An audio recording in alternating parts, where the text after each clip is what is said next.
Alors, il faut faire attention sur la France et sur cette charte. La France, au moment de la cohabitation Chirac-Jospin, a signé cette fameuse charte des langues régionales et minoritaires le 7 mai 1999. Il s'est alors réuni en France une commission pour déterminer quelles étaient les langues qu'on allait reconnaître comme langues à protéger. Exactement ce qu'a fait l'Espagne avec la liste des 8 langues dont je viens de vous parler. Cette commission chargée de préparer la ratification avait préparé une liste de langues régionales ou minoritaires de France auxquelles s'appliqueraient les articles de la charte, donc des langues à promouvoir, à développer. Et puis il y a eu un petit problème qui est apparu au passage, c'est que certains se sont rendus compte que si on développait le savoisien, plus personne ne parle le savoisien en Savoie. En Bretagne, moi j'ai un quart de 100 bretons. D'abord, il n'y a que l'extrémité, quasiment le Finistère, où on parlait le breton. D'ailleurs, il n'y avait pas une langue bretonne, il y avait un dialecte de Quimperlé, un dialecte des Côtes d'Armor. Mais par exemple, à Rennes, on parlait le gallo, on ne parlait pas le breton.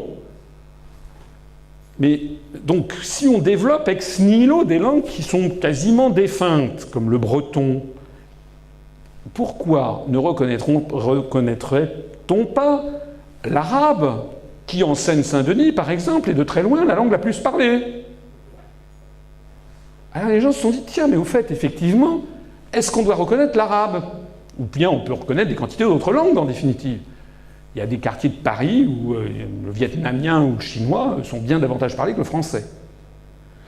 Donc, du coup, il y a eu l'espèce de rétropédalage discret en France sur le sujet, et la France a décidé de ne pas ratifier cette charte, suite d'ailleurs à une décision du Conseil constitutionnel du juin 1999 qui a dit qu'elle était contraire à l'article 2 de la Constitution française qui dispose que la langue de la République est le français.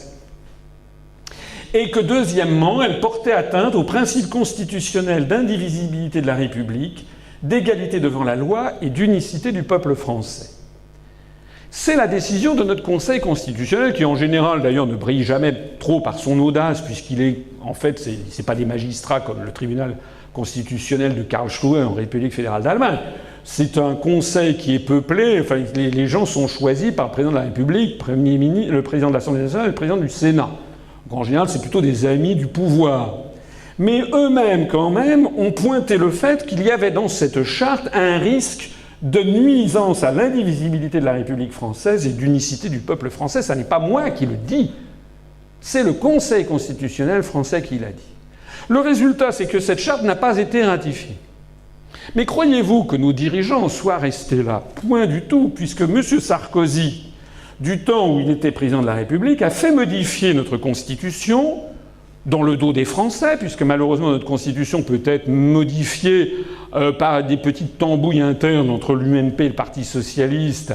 Il suffit d'avoir les 3/5 des députés et sénateurs réunis en congrès à Versailles. Ils ont commencé à modifier le texte pour que cette inconstitutionnalité disparaisse. Ça a été la loi dite de modernisation des institutions de la Ve République, votée en juillet 2008, qui a ajouté un article 75 alinéa 1 à notre Constitution, qui dispose désormais que les langues régionales appartiennent au patrimoine de la France. Soit dit en passant, cette formulation a été concoctée par des juristes en accord avec le Conseil constitutionnel pour qu'éventuellement, le jour où on ratifierait cette charte, on puisse exclure l'arabe, puisque l'arabe, on ne peut pas dire qu'il fasse vraiment partie du patrimoine de la France. Vous voyez que tout ça est quand même très ciselé. Il y a une volonté délibérée. On se demande pourquoi et par qui et qui est derrière pour promouvoir ce genre de choses, sachant que, je ne sais pas ce qu'il en est en Belgique, vous êtes un cas particulier, mais en France, les activistes qui veulent parler le breton ou l'occitan, c'est zéro. C'est quelques milliers de personnes. Si vous allez à Perpignan, par exemple, dans les Pyrénées-Orientales, eh bien, tous les panneaux désormais indicatifs pour les directions ou les panneaux de rue sont écrits en français et en catalan. Mais c'est nouveau. Mais les gens qui habitent à Perpignan, personne ne parle le catalan. C'est tellement vrai d'ailleurs que toutes les publicités sur les murs, Cora, Auchan, Leclerc, n'importe quoi, les enseignes, elles sont souvent écrites en américain. Mais les publicités dans la rue, les journaux, tout est écrit en français, parce que tout le monde parle le français. C'est pareil ce que je vous dis en Bretagne.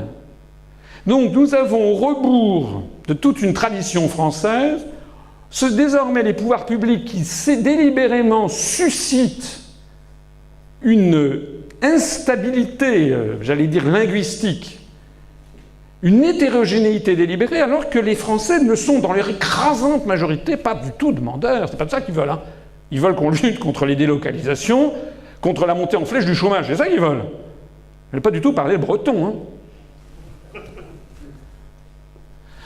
Alors, cependant, cette charte n'a pas été ratifiée par Nicolas Sarkozy.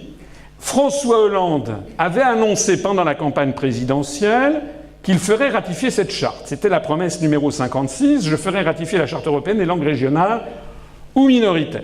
Ça, c'est une façon désormais devenue classique maintenant en France comme ailleurs dans les pays d'Europe. On fait voter les gens à droite puis à gauche, en leur promettant qu'ils vont tout changer. Ils ne changent évidemment rien, puisque tout est décidé à Bruxelles, Francfort et Washington. Bruxelles à la Commission, Francfort à la Banque Centrale Européenne, Washington à l'OTAN. Mais au passage, on met des codicilles dans les programmes. Donc en 2007, les Français, ils ont moins voté Sarkozy que surtout ils ont écarté Madame Royal, donc ils ne voulaient pas. Et puis après, M. Sarkozy a dit « Oui, mais dans mon programme, j'avais précisé que j'allais faire ratifier la Constitution européenne sous le titre traité de Lisbonne. » Alors après, vous avez voté pour ça. Mais non, les Français n'avaient pas voté pour ça, ils avaient voté pour chasser Madame... Ils ne voulaient pas de Madame Royal. Bon. Alors là, c'est la même chose avec Hollande. Les Français ne voulaient surtout plus de Sarkozy, donc ils ont voté Hollande, puisqu'on leur avait dit, paraît-il, qu'il n'y avait que Hollande sur les rangs. Et Hollande avait mis dans son programme, par exemple, le mariage gay. Et donc, oui, vous avez voté pour ça. Donc vous avez vu, il y a eu une manifestation considérable en France, et puis Hollande avait mis ça. Alors le mariage gay, le mariage pour tous a été voté. En revanche, sur cette charte européenne des langues régionales, eh bien Hollande a décidé de ne plus aller dans cette direction. Ça veut donc quand même bien dire qu'il y a en France un certain nombre de ressorts de rappel. J'imagine, ministère des Affaires étrangères, ministère de la Défense, on va voir pourquoi, qui sont peut-être là à dire attention, là où vous mettez les pieds avec cette affaire. Nous en sommes en tout cas là. Et je voudrais attirer votre attention aussi sur ce phénomène que l'on trouve en France, mais qu'on trouve ailleurs, mais j'en parle spécialement en France, puisque c'est mon pays. Comme par hasard, ce sont les mêmes responsables qui nous expliquent qu'il est impossible de sortir de l'Union européenne et de l'euro. On vous l'a dit, c'est absolument impossible, ce serait l'apocalypse. C'est d'ailleurs les mêmes qui nous avaient dit que ce serait un bonheur, quelque chose d'absolument formidable d'avoir l'euro. Ils nous expliquent maintenant qu'en sortir, c'est impossible. Mais ce sont les mêmes qui nous disent qu'il est impossible. Ce sont les mêmes qui nous disent qu'il faut développer les langues régionales et minoritaires. Et ce sont aussi les mêmes qui nous expliquent qu'il faut basculer au tout anglo-américain dans l'enseignement, la recherche, le dépôt des brevets, etc. C'est actuellement le débat qui est en train d'enflammer la France, où le mouvement politique que j'anime s'enorgueillit d'avoir lancé une pétition où nous avons dépassé les 10 300 signataires sans aucun relais médiatique, puisque la dernière sortie maintenant du gouvernement français, c'est d'autoriser des établissements d'enseignement supérieur en France à prodiguer leurs concours d'entrée, puis tous leurs cours, entièrement, obligatoirement et exclusivement dans une langue étrangère, c'est-à-dire en américain. Il ne s'agit pas pour nous de dire qu'il ne faut pas apprendre l'anglais. Bien entendu, il faut apprendre l'anglais. Moi, j'aimerais qu'on n'apprenne pas seulement l'anglais. D'abord, j'aimerais que les Français parlent bien le français. Quand on voit le niveau d'orthographe maintenant, c'est quand même parfois calamiteux. Mais moi, ce que je voudrais, c'est que les Français, ils apprennent l'anglais, mais aussi l'allemand, l'espagnol, le portugais, mais aussi des langues plus rares comme le russe, et des langues encore plus rares. Vous citiez tout à l'heure que je parle un peu le japonais. Ben oui, parce que j'ai vécu au Japon. Et c'est très important de savoir, de découvrir une autre civilisation. Moi, je voudrais qu'on développe en France l'enseignement du japonais, du chinois mandarin, de l'hindi, de l'arabe, certaines langues du persan, du coréen. Je ne dis pas qu'il faut que tout le monde le fasse, mais ce sont des langues qui sont totalement non apprises. Donc on nous dit à la fois qu'il faut basculer dans l'anglo-américain, c'est le projet de loi Fioraso, ce qui veut donc dire que, par exemple, c'est la deuxième grande école de commerce française, l'ESSEC, qui a actuellement ça en projet. Ça veut dire que des adolescents de 20 ans, 21 ans, après le bac entrant dans une des plus grandes écoles de commerce françaises, auraient tous leurs cours en américain. Obligatoirement, sans aucune possibilité de choix. Ça veut dire au passage qu'on estime qu'ils n'auraient plus besoin d'apprendre le vocabulaire français de la comptabilité générale, de la comptabilité analytique, de la finance, du droit des affaires, de rien. Comme si par ailleurs à 20 ans ou 21 ans, son éducation générale et sa culture générale n'avaient pas besoin d'être approfondie dans la langue de Molière. Vous imaginez par ailleurs le signal envoyé à tous les États de la francophonie. Comme disait Charles de Gaulle, comment voulez-vous que les autres croient en vous si vous n'y croyez pas vous-même ? Pourquoi est-ce que l'on continuerait à avoir des pays de la francophonie qui se tourneraient vers nous si, en définitive, quand ils viennent en France, on est les premiers à administrer nos cours en anglais ? Donc nous avons d'un côté Madame Fioraso, actuelle ministre de l'Enseignement supérieur et de la Recherche, qui nous explique que l'apprentissage d'une langue doit tenir compte des réalités économiques. C'est le discours général. Le français est une langue marginalisée dans la vie des affaires et de la recherche. C'est ce qu'elle dit, ce qui est faux. Goldman Sachs, la grande banque, grand établissement financier, grande banque d'affaires américaine que vous connaissez sans doute, a publié récemment une enquête qui dit qu'il y a 3 langues très importantes à connaître dans le monde, c'est l'américain, le chinois et le français. Le français est une langue qui est quand même parlée sur les 5 continents, notamment dans toute une série de pays d'Afrique, même si elle est très attaquée par l'anglo-américain. Madame Fioraso nous dit donc qu'au XXIe siècle, on devrait autoriser l'enseignement supérieur entièrement en anglais en France. Mais, dans le même gouvernement, Madame Aurélie Filippetti, ministre de la Culture et de la Communication, vient de réunir une commission pour dire que l'apprentissage d'une langue ne doit pas être une question de rentabilité, que le français est une langue beaucoup trop dominante en France, et donc au XXIe siècle, nous devons développer l'enseignement du breton, de l'occitan, du catalan.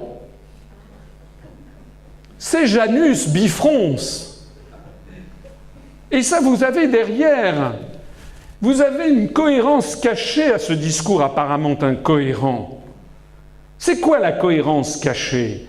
La cohérence cachée, c'est que, vu de Washington, de Moscou, de Pékin, de Brasilia, de New Delhi, on nous explique que la France est une merde. Un petit truc minus. Il faut absolument qu'on fusionne avec les autres, tellement c'est ridicule.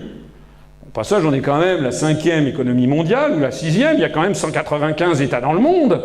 Alors moi, ce que je me dis toujours, c'est que si la France, 5e puissance économique mondiale, un des 5 membres permanents au Conseil de sécurité des Nations Unies, une langue parlée sur tous les continents, la deuxième zone économique exclusive mondiale en termes d'appropriation de domaine maritime, du fait de nos territoires et départements d'outre-mer, une langue parlée sur les 5 continents, une puissance nucléaire. Si la France n'est plus à la hauteur des événements, mais comment font les 186 pays ou 188 pays plus petits que nous ? Avez-vous déjà entendu Singapour, dont la taille est grande comme la moitié de l'Île-de-France, 4 500 000 habitants, dire qu'ils vont fusionner avec les 26 pays alentours ?